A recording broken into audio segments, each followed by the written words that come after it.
Hello, everyone, and welcome back to a brand new episode of Shameless in Chicago. This is your host, Nin. And I'm Luke, and we are not in our regular chairs today. No, we decided to change it up a little bit. I mean, it's our studio space, so we can kind of move around things the way we like it to. And you longtime viewers may recognize the amazing couch we had during our Christmas season here at our studio. Love this plushy couch. No, it's definitely super cozy, super relaxing.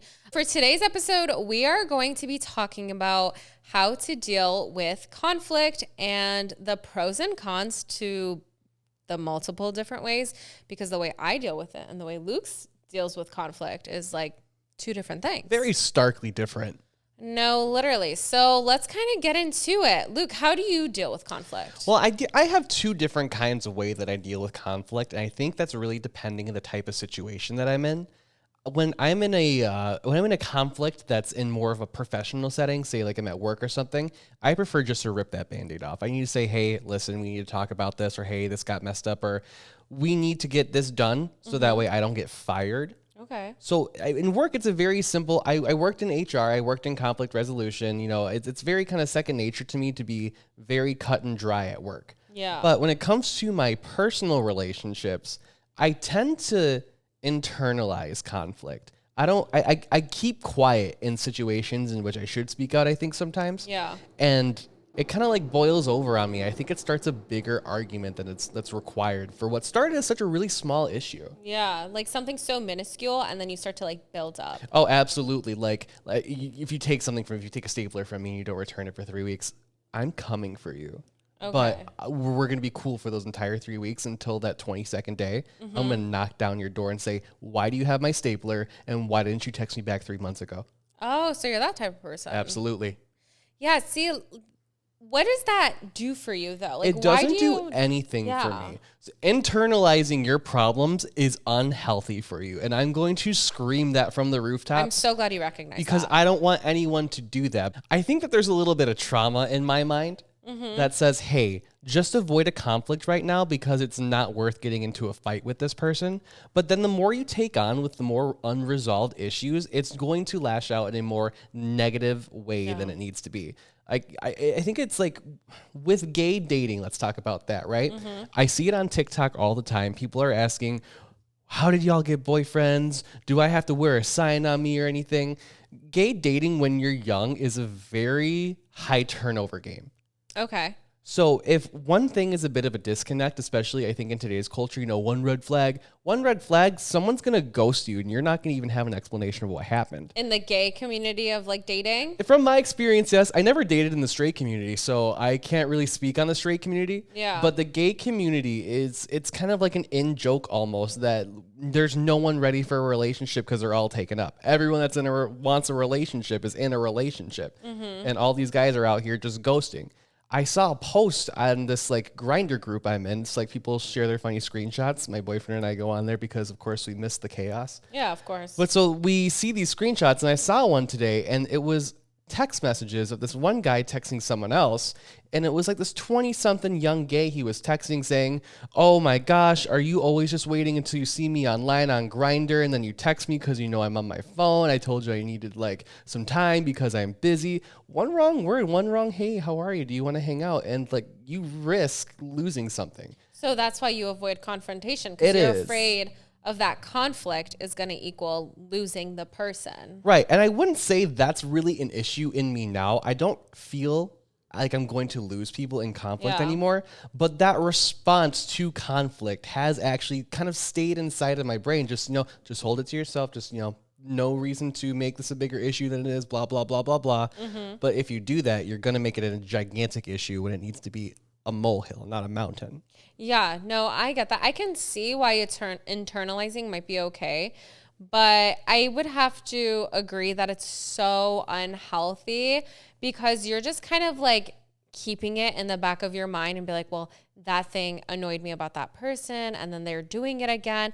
And like there was this TikTok that I saw once where the guy was like, your nose is above your mouth, but your own nose won't tell you if your breath smells bad. You need somebody else to tell you that your breath smells bad. And so that sticks with me.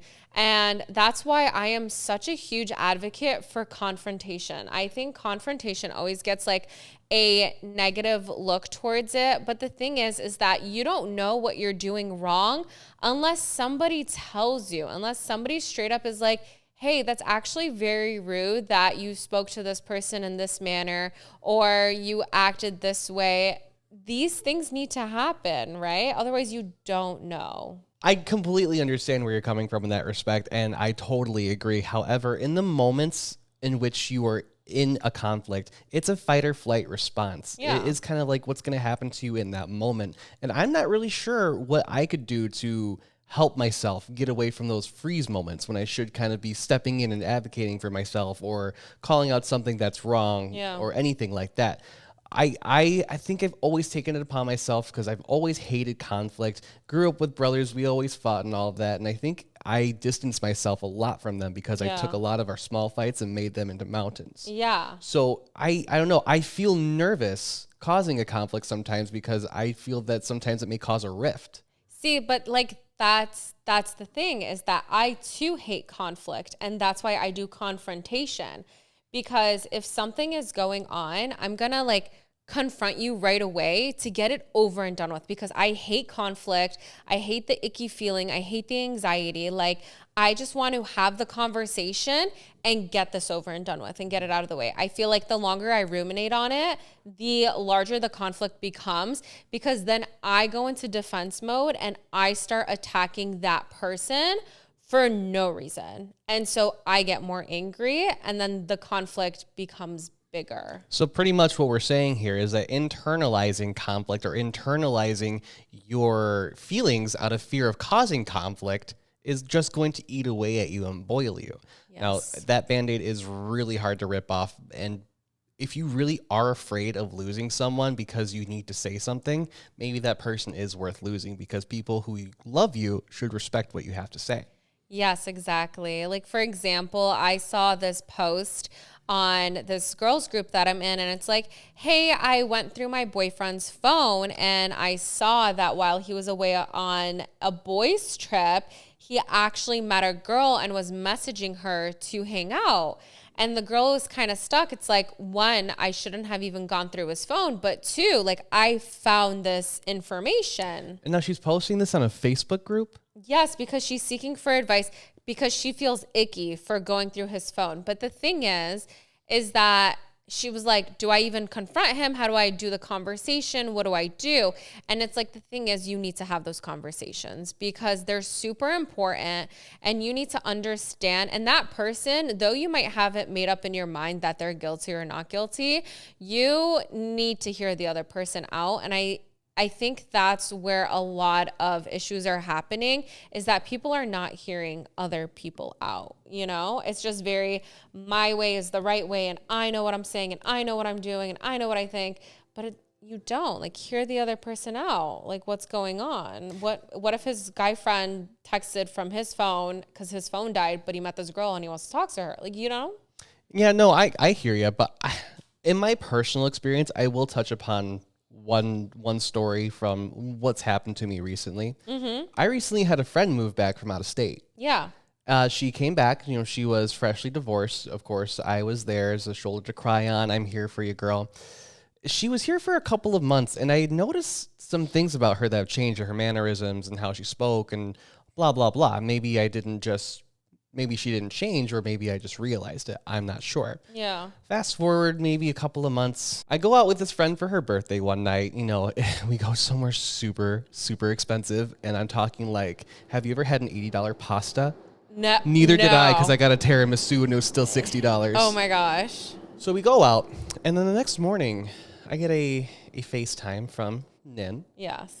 Where she's actually come up with some information that this friend had been talking bad about me, about my other friends, my boyfriend, my business, behind my back, but to my face would act as if she was the most perfect shit don't stink person in the world. Yeah. And when I found this out, I felt like this volcano inside of me. I did want to make a scene. I did want to be emotional. I wanted to reach out.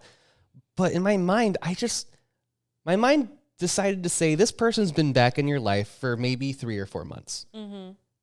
no amount of conflict can become worth it if that person is so easily removed. Once that person was out of my life, I kind of I did a little bit of ghosting. I did a ghosting act. So maybe, internalization didn't help me there, but it helped me take a step back to kind of analyze the situation and say, I don't need to have a conversation with this person when I know I can just kind of walk away and all of these problems will fly away. Yeah. Yeah, no, I totally get that. During that situation, it was very interesting because you really saw the way Luke and I handled conflict in two different ways. Because what was happening was that I was getting upset with my best friend. Like, I was getting upset with her, and like every little thing, the way she was texting me and talking to me, I was just getting so like annoyed with her, and like we were distancing ourselves. And then one day Luke goes to me like, hey, just to let you know, like your best friend is talking like bad stuff about you. And I was like, my best friend to my best friend. Yes. I was like, she's talking bad about me. And it was crazy. And it was an entire thing. And so I go straight to confrontation. So when I found out that my best friend was talking bad about me, I sent her a text and was like, hey, we need to meet up in person and we need to have a conversation. Like, enough's enough. She comes to my house, we sit down, and I was like, I literally didn't even sugarcoat it. Not, hi, how are you? I straight up was like, I know you're talking bad about me. And she's like, what do you mean? And I was like, well, I know you said X, Y, and Z about me. And she was like, no. That's taken way, way out of context. And I was like, oh. And she was like, yeah, like this is what's going on. This is what this girl's saying about you. And I was like, I'm sorry, what? And she's saying it about me, and she's saying it about Luke because she's Luke's friend. And, we've got like mutual friends in that way. And she's talking so bad about Luke. And I'm like, oh, no. So then I go to Luke and I'm like, hey, Luke, she's actually talking bad about you. Like, it was the biggest Uno reverse card in history. Yes. And it was crazy. And because I had that confrontation with my best friend, we were able to have this unfold. And even Luke was like, I want to talk to her. I want to yell at her. I'm so pissed. But he chose to ghost. And him and the other friend, like my best friend's husband, also chose to ghost the same person. And it was interesting because I was like, why ghost? Why not have the confrontation? And what was your justification for that? Why did you ghost? Why did you not have a conversation? I think ghosting is completely valid in certain situations. Mm-hmm. Take it to this point. I'll be very candid. This best friend that I had for years, who's known so much about me and my mannerisms, painted me in a light that turned me into the exact opposite person of who I was.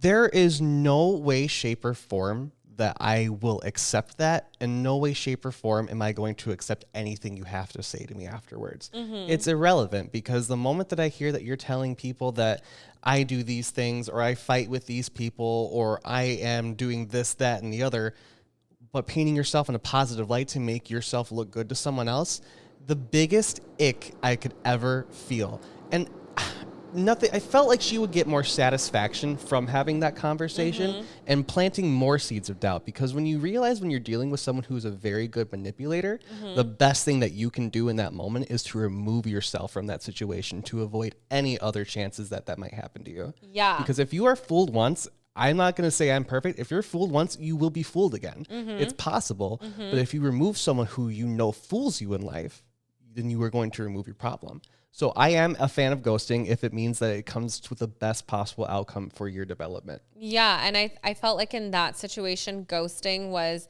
the best way to go about it, because this person had nothing good to say to the table. And previously I said, like, you have to hear the other person out. But the thing is that this person was in the middle of two separate people and just, we had mutuals, so we understood in that way. But she was trying to stir up a conflict. And it even got to a point where Luke is asking me, can we even trust your best friend? And my best friend is asking herself the same question. Can I trust my best friend?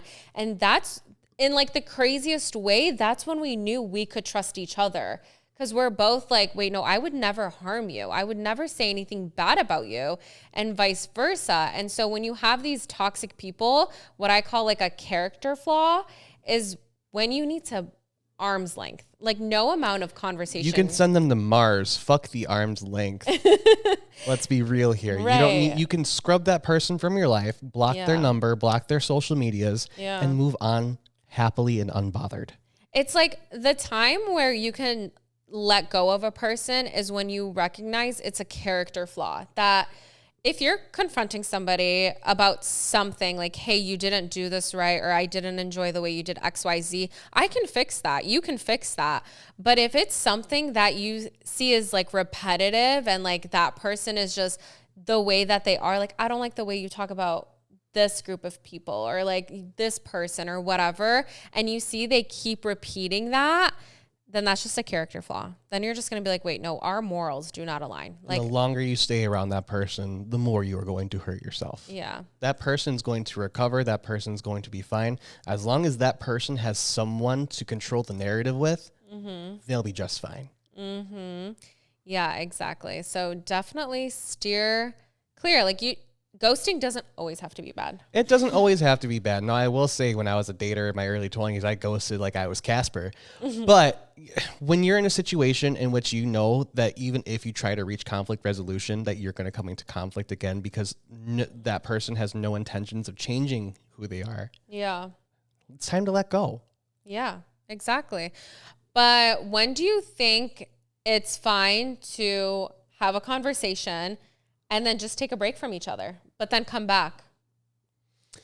I think it's very valid because I think that some friendships can end temporarily, but that's because those two people need to grow so that way they can become better suited for each other. I'd have to agree. I think two of my strongest friendships, one with Luke, we took a break, and one with my other best guy friend, we also took a break for about a year. I took a break with him for a year, and with you for 2 years. 2 years. Yeah, and that one was interesting because we got into an argument, and they were character flaw arguments, right? I didn't like, honestly, with both of the guy friends, I just didn't feel like their conversations were good, you know? And we were so young, guys. We were like 19. We were 21. 21 or 19? We were 21. 21. Yeah, we were 21. And just like the conversations were just not good. Like talking bad wasn't good. And so we distanced ourselves from each other, and we didn't realize we were taking a break, right? Like, yeah, no, I was convinced we were going to hang out the next week. I think when I came to that realization, it was kind of crushing. I said, we're not hanging out. Yeah, we're actually not friends anymore. Yeah. You kind of like end the friendship, but then you come back. I don't know, like God brings you back together. And if God takes somebody out of your life, if you notice, you will probably never run into that person. Like even if you live in a small town. We ran into each other one time. Once. Literally once. Once. Yeah, exactly. At a funeral. Yeah, at a funeral. And then afterwards, we had to do that whole thing together. The whole like being maid of honor and best man. So Luke and I met for the first time at that funeral. And then again, did not see each other, did not hear from each other for an extra 9 months until it was time for that wedding. I could have had a whole baby. No, literally. And I think that just shows you that God is showing you the person, but you guys, your time is not ready yet. Your time is not, it's not then, but slowly your time is coming. And I can totally tell you that when we did see each other at that funeral, neither of us were in any right mind. I think we actually avoided each other for most of it. Yes. And then I think one part I wanted to punch you during the funeral. Yeah, you got upset with me. I did get upset with you, but I think emotions were just high and it didn't help with the tensions that were paired. So I'm glad we were both able to kind of like, you know, do our thing. But when it came time around for the wedding, our mutual friend Lenora brought you over to my apartment so that way we could hash some things out, and we've been flourishing really ever since. Yeah, I think because we had matured in a different way. Emotions weren't that high. Mind you guys, this was 2020. This was during COVID times. So like everyone's emotions are on like heightened. And once that time came around, I think we were in a much better place. There was a lot of reflection done in those 2 years. We were very different people. For sure. And you have to judge yourself.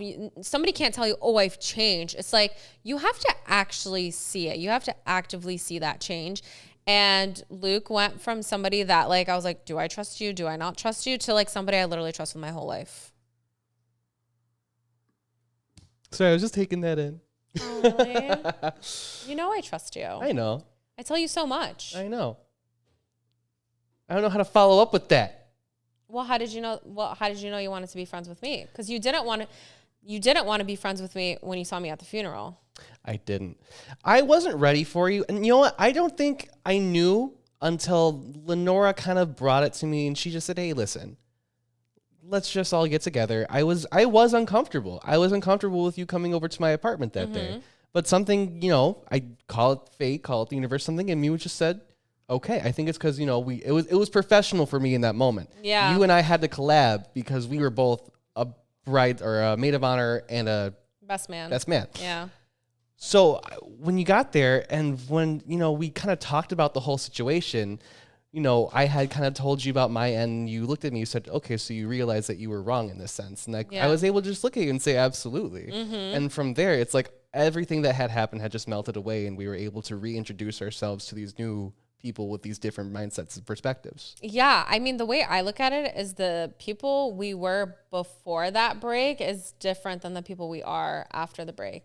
Like I even view the friendship differently. Absolutely. Yeah, it's two different people are two different friends.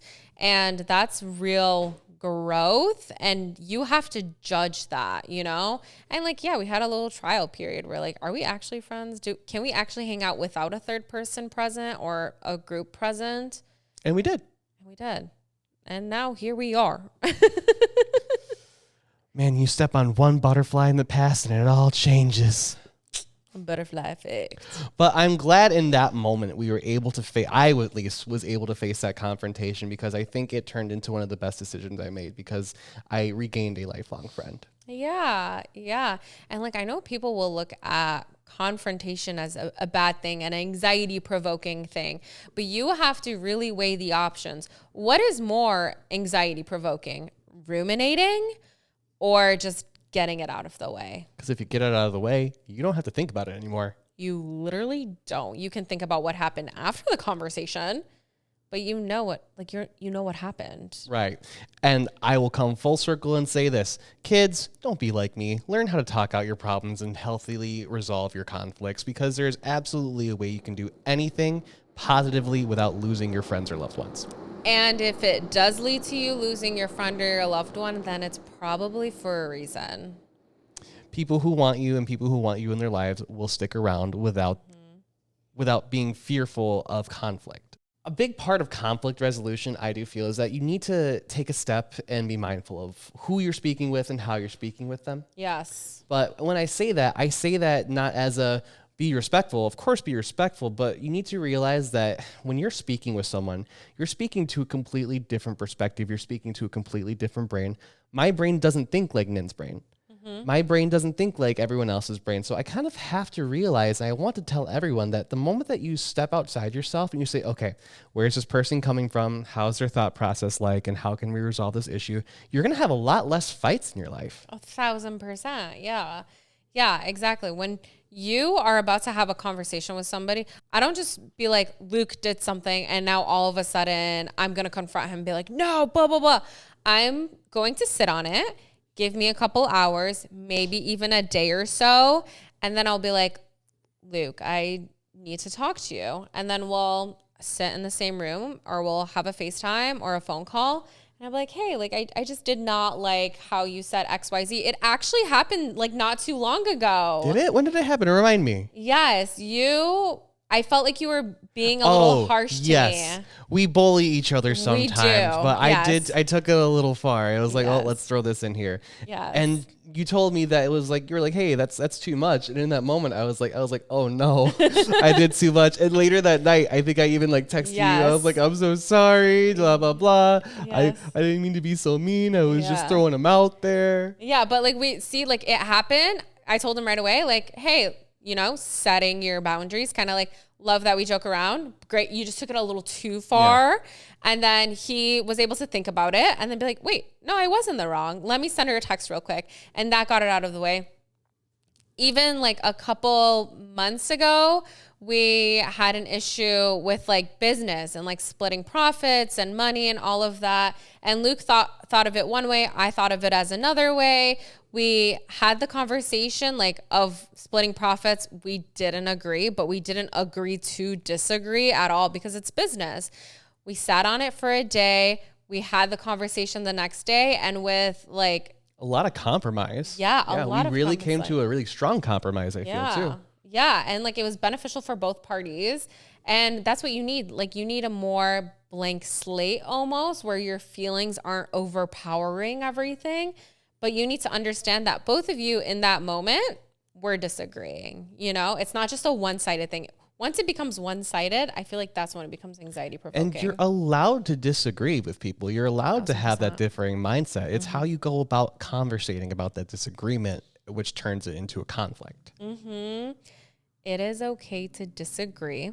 It is okay to have conflict. It is okay to have uncomfortable feelings. You have to sit with them. You have to talk about them. And I feel like doing that, you will feel a lot better, because I think too many times people are afraid of having dissenting opinions or even having any conflict at all, that they'll just agree to float by life. Yes, a lot of people have the habit of keeping things unsaid to keep peace. But what you need to realize, the biggest thing that's going to keep the peace is to make sure you say everything you need to say. Leave nothing unsaid if you need to say it. Say your piece. Say your piece. Alrighty, everyone. Thank you so much for joining us on this episode of Shameless in Chicago. Don't forget to like our video, subscribe to our channel, give us a 5-star rating wherever you're listening to us, and leave a comment down below of how you handle conflict. We are so excited to begin season 3 with you all. And yeah, until the next episode, everyone. Join us next time as I convince Nin to give her entire life savings to the Wheel of Fortune Fund. I have no life savings. I will pick out your own personal loan, girl. Let's do this. Bye, everyone.